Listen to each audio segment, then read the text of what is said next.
Welcome to the You at Your Best podcast. I'm your host, Morgan. Before we get into the episode, let me give a little bit of an introduction for anyone who's new. If you like listening to someone process life in real time, or you are neurodivergent, an overthinker, a perfectionist, or maybe feel things deeply, this is the podcast for you. This is a non-professional, very human podcast about choosing authenticity over performance. My goal is to remind you to always come back to yourself. I talk about very deep things. I don't avoid vulnerability, but I trust you to know what resonates, what feels safe, and what might be too much for you right now. And I also share a journal prompt at the end of every single episode to help you think. So join me if you want to create a life that actually feels like you, so that you can become you at your best. All right, let's go ahead and get into this week's episode. Hello, I hope you're doing well. This week's episode is going to be about friendships, how to actually enjoy friendships, how to have fun with your friends, and to maybe stop holding on to pain whenever you're around your friends. A good way to be close to friends and to grow yourself and to just have fun in life is to let go of pain. This is part 2 to my friendship mini-series. Last week's episode was part 1. I talked about something that I've really struggled with for a long time, which is having a fearful avoidant attachment style in friendships and how confusing and painful that was for me. I talked about pushing people away even when I cared about them, feeling misunderstood, feeling overwhelmed by my own emotions, and even the guilt of realizing that I had hurt people that I loved or that I cared about. That episode was about looking honestly at the patterns, but this episode is what comes after that conversation. Because I don't believe that we are meant to stay stuck in shame forever. Even whenever we make mistakes, I don't believe that we were ever meant to hold on to those mistakes. Understanding our patterns is the first very important step, but healing means we eventually ask ourselves a new question. Eventually, we're going to ask ourselves, what does life look like when I start moving forward? And this episode is about that. It's about what friendships look like for me now compared to how they used to look, and some of the things that have truly helped me work toward building a healthier friendship or healthier friendships in general. Not perfectly, not everything at once, but slowly and intentionally. Before we get into that though, I do want to say something really important. If you haven't listened to last week's episode, I would really recommend you go back and listen to that. It's about having a fearful avoidant attachment style, but even if you don't have a fearful avoidant attachment style, it's also really helpful for anyone who has had any kind of struggles in their friendships. It's, first of all, for me to just get out my experience and to talk about it, but it's also made to encourage people to take a deeper look at their own patterns and understand why they are the way that they are. So if you haven't listened to that episode, please go back. I included some journal prompts in the description, and I also added 2 more on the breakdown of the episode on my Notion page that will be in my show notes of last week's episode. Those prompts are there for a reason. Processing needs to happen before we try to jump straight into changing our behavior. Because if we skip the step of understanding and forgiving ourselves, the old patterns usually just show up again. So if you resonated with that episode in any way, please spend some time with those prompts. Let yourself process and understand where those patterns come from and what they mean to you. And most importantly, throughout all of this, please give yourself lots of love and grace. Because all of this really is a lot. It really is. It's very difficult to look at. It takes a lot of courage. And the fact that you care enough to even try to look at it is a huge step that some people don't even ever take. Some people stay stuck in their toxic patterns and never choose to grow. But the people who are listening to my podcast are not doing that. We care deeply about being better even whenever it hurts, even whenever it's hard. But throughout all of it, you deserve kindness as you look back at your past mistakes. Because you are not your mistakes. You are who you choose to be from now on. The reason for reflection isn't to shame ourselves, it's to understand ourselves well enough that we can start building something better. And that's what this episode is about. Not toxic positivity, not pretending that things are easy, because they're not. but real hope for people who are tired of feeling stuck in the same painful patterns. Healing is possible, and friendships can actually become something that is so beautiful. So this week's episode is about learning how to enjoy friendships again when you previously had attachment issues or you previously struggled in some way. So I want to start off by talking about what friendships used to feel like for me. So kind of like a recap of last week's episode. In the past, in friendships, I struggled with emotional confusion, caring deeply but constantly withdrawing from friends, feeling constantly overwhelmed by my own emotions, self-sabotage, blaming myself for everything, and intense anxiety. Friendships just felt really intense and confusing. But now, friendships feel hopeful and exciting. Even if I feel scared or anxious at times, that anxiety no longer controls my actions. Because now I'm finally at a place where friendships feel calm, safe, more stable, fun, less pressure. They feel like more honesty and connection, more emotional awareness, no longer expecting perfection from myself or others, and no longer letting fear be in the driver's seat. Friendships now feel less intense. I understand myself enough to know what I want in friendships and what I don't want in friendships. I no longer hold on to pain. I'm just focused on having fun. Really, that's all that we can really do. That's all that life should be, is just having fun. If I feel anxious in friendships now, I feel like I can be honest about it and then just move on.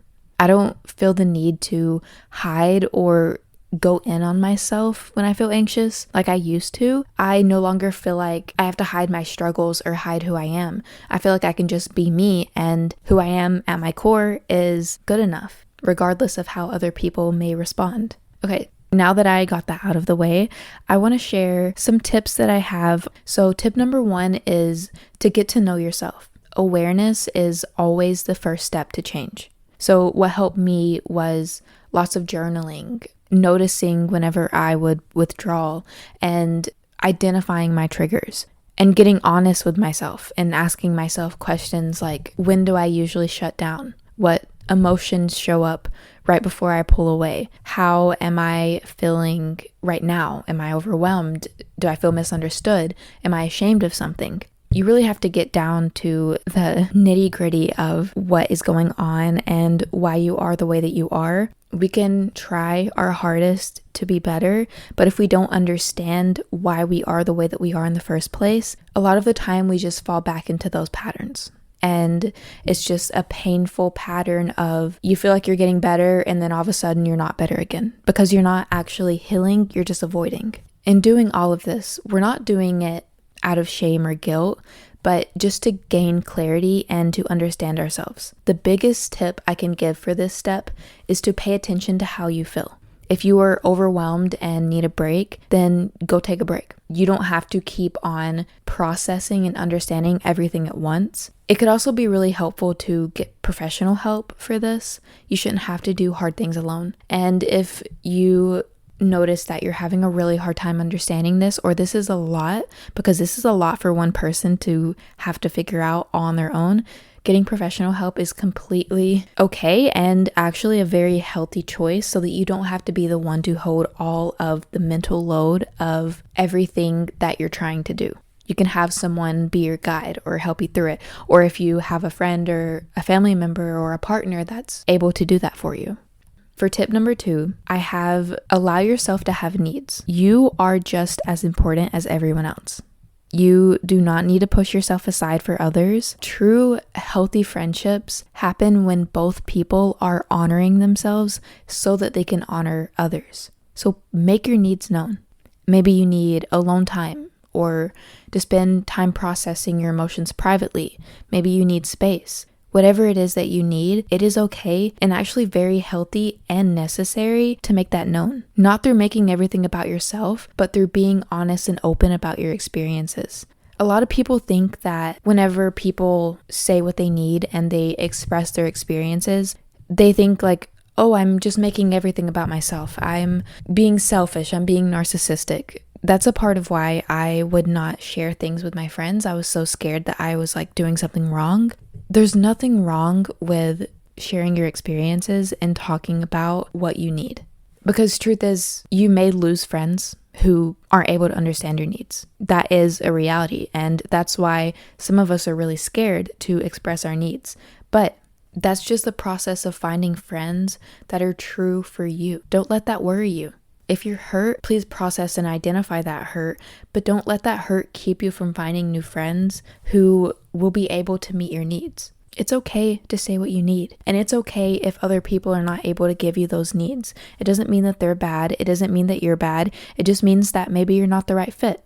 It just means that maybe you need space for the time being, and if they're not able to be okay with that, then that's okay. At the end of the day, what you need is important. You have to prioritize yourself. In healthy friendships, we prioritize ourselves so that we can be there for them. A healthy friendship is not a friendship where you're expected to push yourself aside for someone else, even if your needs don't look conventional, even if your needs look different than other people's needs. It's okay. Your needs are just as important regardless of what they look like, regardless of what they are.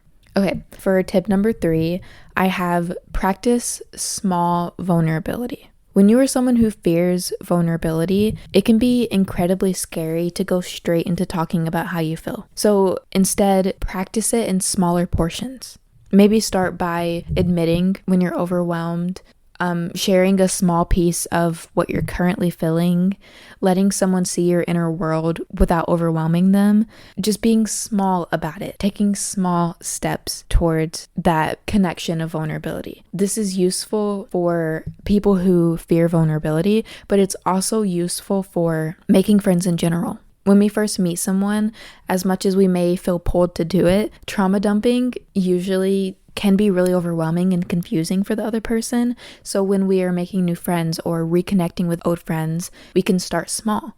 Vulnerability doesn't have to be dramatic. Sometimes the best type of vulnerability is the kind that comes in waves and not just one big rambling session. I also want to say that in some friendships, you will find that you can trauma dump together. Those friendships are so special, but not every friendship will be like that.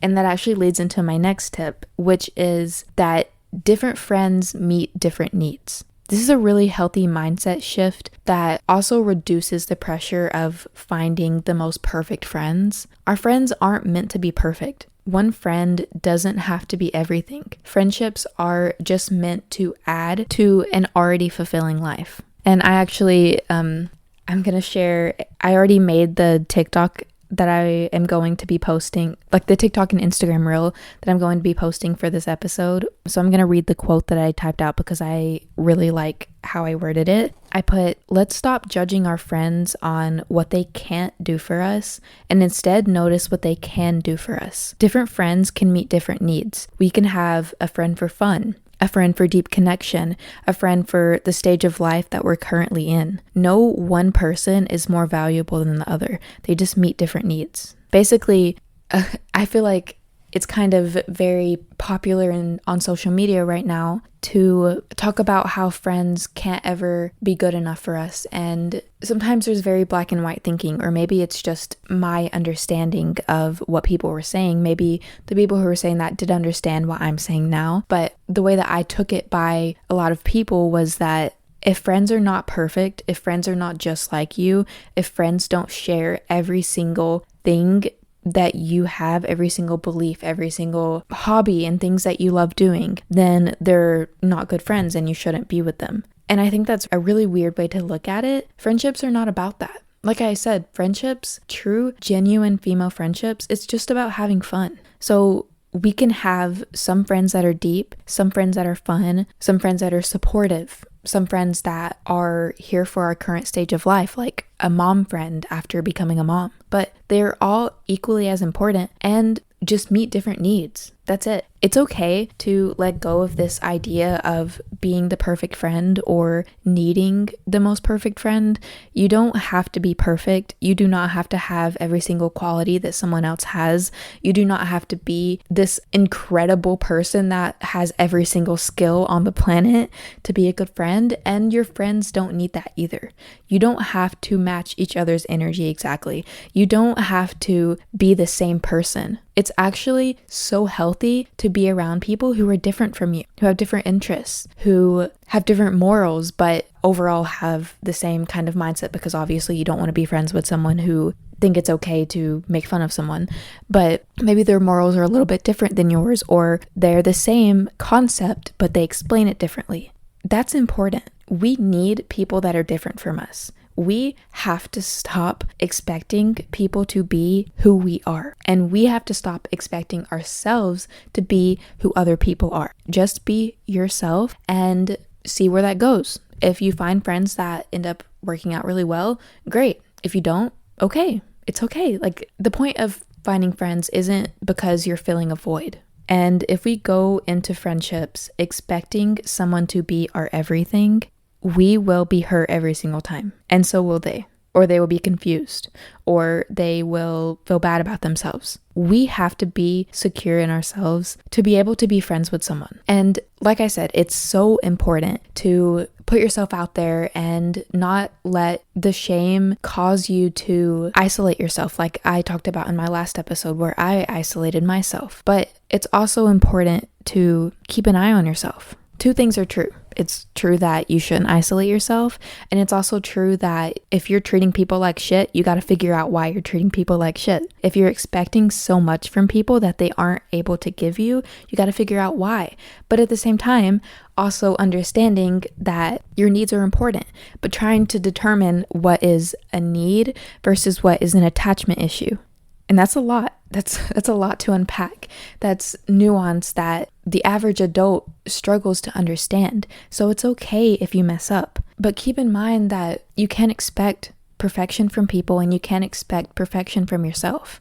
Okay, the very last tip that I have is to have self-compassion when old patterns show up. Just because we have healed and grown as friends doesn't mean that our triggers will just disappear. Healing isn't one straight line. So there will be some times where our brain is triggered and wants to go back to old patterns. That will happen. We may even slip up and make a mistake in a new friendship. Sometimes you may still shut down or need space, get overwhelmed, get angry, get upset. Those are all normal human behaviors.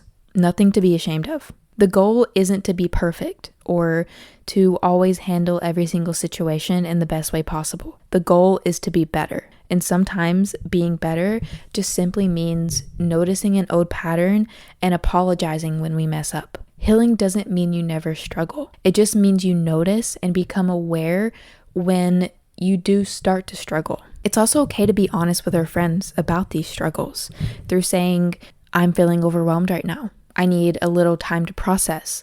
I care about you, but I need space right now. Good friends want to understand you. Good friends are not going to expect you to adhere to their attachment needs that they maybe haven't healed yet. And even if they do, it's okay to forgive and understand. But if that pattern continues, it's not healthy for you to stay in that kind of friendship where you're expected to give more than you get. Or you're expected to become something for someone just because they didn't get that whenever they were younger, if that makes sense. Okay, so I want to share some reminders for anyone who is working on bettering themselves as a friend or finding joy in friendships again.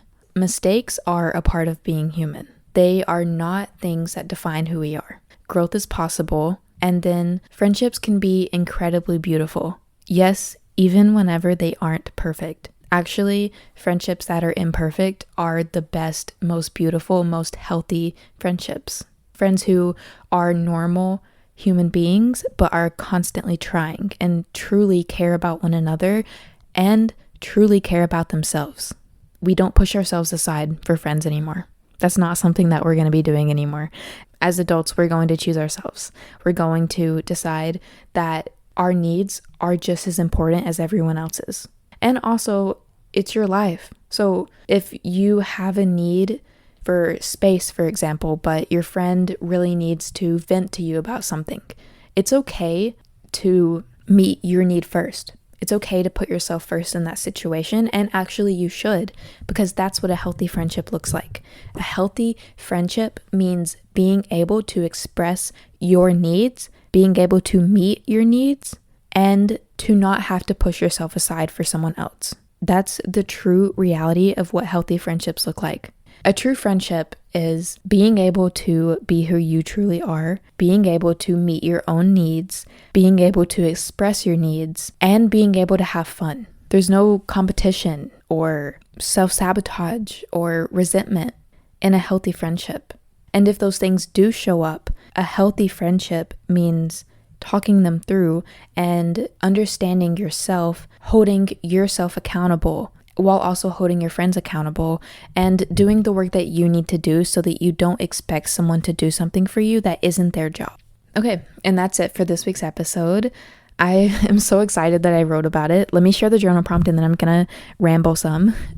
So ask yourself, what makes me feel safe and valued in my friendships, and what type of friends do I want? Okay, so now that I'm done with the episode, I kind of want to ramble. I have some things that I want to talk about. In last week's episode, I talked about a lot of things. I wanted to clarify some things, and then now my mind is just going blank, so I guess they're not really that important. I want to remind anyone who's listening to this episode and who's listening right now that if you listen to that episode, I know I say it in the beginning, but sometimes people hear this and then forget about it. Please remember that in that episode, I am actively processing. So it's not the full reality of situations, and you kind of have to understand nuance to be able to understand that. But I said in that episode that whenever I talk about what I'm talking about or whenever I'm processing, sometimes it sounds like I'm lying. I actually think I worded that wrong. It doesn't sound like I'm lying.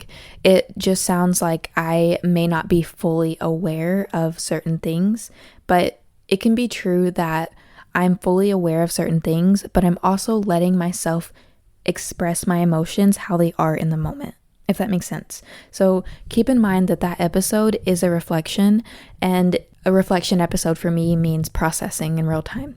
And also another thing, I talked about my being a girl's girl is hard episode. I actually put that episode out in 2022, and the situation with the friend that I talked about in that episode, that also happened in 2022. So that episode is no longer out, but I have decided that I'm going to put that episode out on this podcast. I still have it in my computer. I still have all of my old episodes in my computer.